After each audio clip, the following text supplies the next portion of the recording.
yeah, so anyhow, like I was saying, the whole goal is to get us to think collectively, to find a commonality amongst us all. And if we could find a commonality, that one particular thing, that's the thing that we need to unite us. Because if we don't have anything on that unites us, yes, we'll always be separate. We can't achieve anything. So therefore, my goal is to try to get individuals to consciously come to that realization that there is something that connects us. And if we could find that one thing that connects us, we'll start to look beyond form, shape, color, size, so forth, because we realize that we all come from the same place.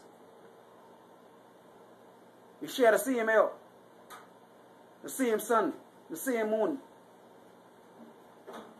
The power don't shine on one man's house. Whether good or bad, no, whether you have a spiritual understanding or not. The rain doesn't fall on a just man's house alone. That's why I believe Satan, that's why they call it law, Satan principles that apply universal. Whether you believe, whether you acknowledge whether you acknowledge or not where they came from or not, they work for everyone. But my goal is to try to actually promote that consciousness of where the actual source of everything is. In my way. The way that I was guided to do it. Yeah. Subtle.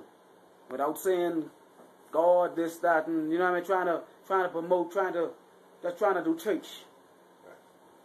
We're trying to sit down and think, we're trying to sit down and come together and find something that's actually going to bring us together to make, if one person change, you know, one person affect a family, one person affect friends, and, you know, and you just keep getting better and better and better and better and better.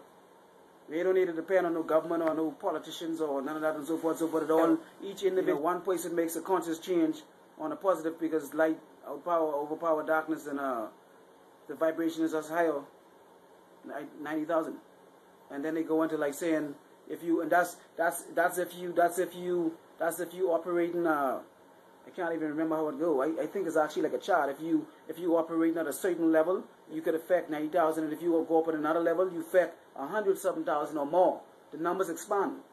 I mean, I don't really quote the numbers because I don't really remember, but you know what I mean. The numbers, you know, expand based on that consciousness. As simple as doing what? Just a kind gesture to somebody. A gesture, anything. It's not even a gesture. It's just even the way you think. We work in a law. We live in a law. We live in a universe that works on laws, principles. These principles happen whether you want them to happen or not. You resist like a law, whatever you resist persists. You attract what you think, whether you want it or not. A law of attraction, what you think. So if you think a positive, you attract positive. If you think negative, you attract negative. And it's not by choice. So therefore, if you're unconscious, all you're doing is attracting anything. Rubbish, garbage, whatever it is you're thinking about, what's going on wrong in your life, or whatever, those are the circumstances they're coming to you. What a man sow, a man reap. Most people believe when they hear what a man sow, a man reap, they think more physically. They don't understand it goes down to even a deeper level. What you sow, or what you sow is what you reap, even on a level of a thought process. Because we're thinking more, we shifting more from a physical type of mentality. We're trying to think bigger. What? We think in spirit, so we need to think. So if we thinking, when you switch over spirit, you start to think all possibilities and let go. Anytime, just remember, anytime you feel any type of uneasiness or any type of uncomfortableness, or you feel anything, any bad, negative thought, anything and so forth, that's because of some type of resistance, something that you're not accepting, something that you're not allowing. You're not allowing whatever it is to be. You're fighting with a reality. Reality is what it is, and in your mind you're saying what you resist must persist. So fighting against the thing, like all you do is resistance. Is you fight against the thing. You know what? I saw something.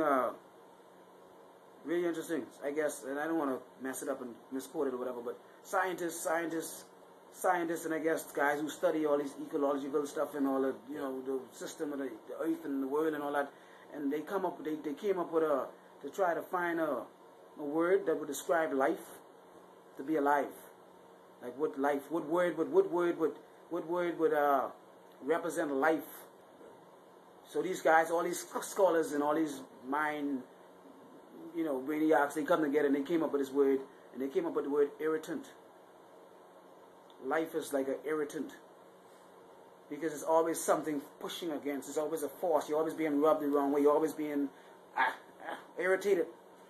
More bad than good. Sometimes I feel like most of the time it's only a little bit of good, and it seems like you're always having to go to work, or you got to do something you don't want to do, or someone's upset with you, or you're always irritated to some degree. That's a constant, like it's always irritated. That might be a bad thing. The bad thing that they came up with, but that's what most people. That's why we age, and that's why, because we're always pushing against. We're using force. We're fighting against this thing called life. We're not living our life. We're not alive. We're fighting, trying to go to work and so forth on the burdens. And it's breaking us down. And that's why we back again. Be still and know that I'm God, type of thing. Be still. You know what I'm saying? It's like kind of like trying to a fish going upstream type of thing, or whatever you're trying to, like, you don't. It's how you go up this stream. You put the energy you put into this, you might not even make it. But it's a way to do it. You got to go with it. So all these irritants, these things, they rub up against you. You roll with it. Like with the kung fu, with the martial art name, not the martial art. I know, never can remember. There's karate, and I learned this from another guy. Just watched this the other day. See, because karate work with friction. You hit me, I hit you. But this law, this not karate. This some type of take on do something or something. It doesn't work with friction. When the person throws a blow, one duck, and then it's just pure movements. Yeah. That's what they're shooting for. That's what that particular martial art is one of the martial arts that they use to describe an example of a principle of non-resistance. The principle of non-resistance, the law. Again, what you resist must persist. Whether you like it or not, because by persisting against it, you give it the force and you give it the energy to exist. Things only exist to what you accept. If you accept them as real, then that's what makes them real. That's why we believe different things, and what's real for me might not be real for you, because the things that's real to me, I have accepted them in my mind. I've made them real. So those things have power. That's why, again, what you believe, so a man thinketh, and so is he. If you believe you is a weakling, or you believe you is that's what you'll be. That's what you are. You've made an agreement with yourself psychologically, emotionally, spiritually. With your ego, you've made an agreement. This is what you are. I am this body, I am this job, I am this, I am that. When you're none of these things, in all actuality. Because there's something bigger, greater that's in you, that's actually animating you and making you move and making you breathe. You're not doing this alone. If you really want to get technical about consciousness, if you really look at your life and you think about how much things that you are actually not even voluntarily involved in your life, you'll be amazed. You don't control your breath. You don't control your heartbeat. You don't control your vision. You don't control basically nothing. You basically, that's why a lot of them talk about being an observer.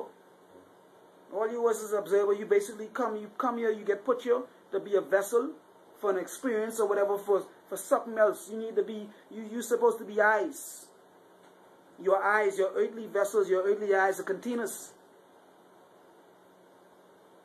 They carry out certain tasks. Not your will, my will. Let your will be done.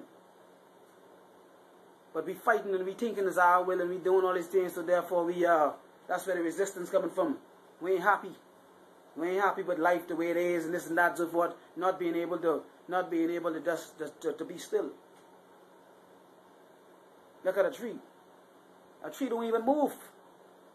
On a tree every year, look at a tree. Every year the tree know when to go in hibernation in the winter time and it's cold time, and when you see springtime come, that tree, and that tree don't even move, and that tree get all the water and get all the sunlight year after year and year after year and year after year and year after year and year after year and grow and don't even move. And we moving all over the place, running over here, to and fro, back and forth, boom, boom, boom, boom, boom, boom, boom. Like robots, man. You know what I'm saying? And still ain't accomplishing nothing.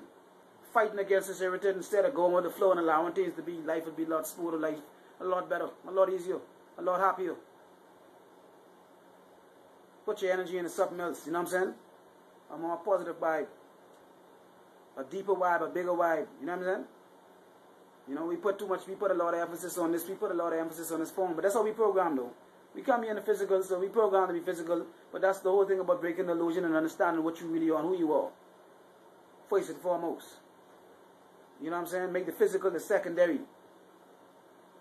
Be in the world, but not of the world.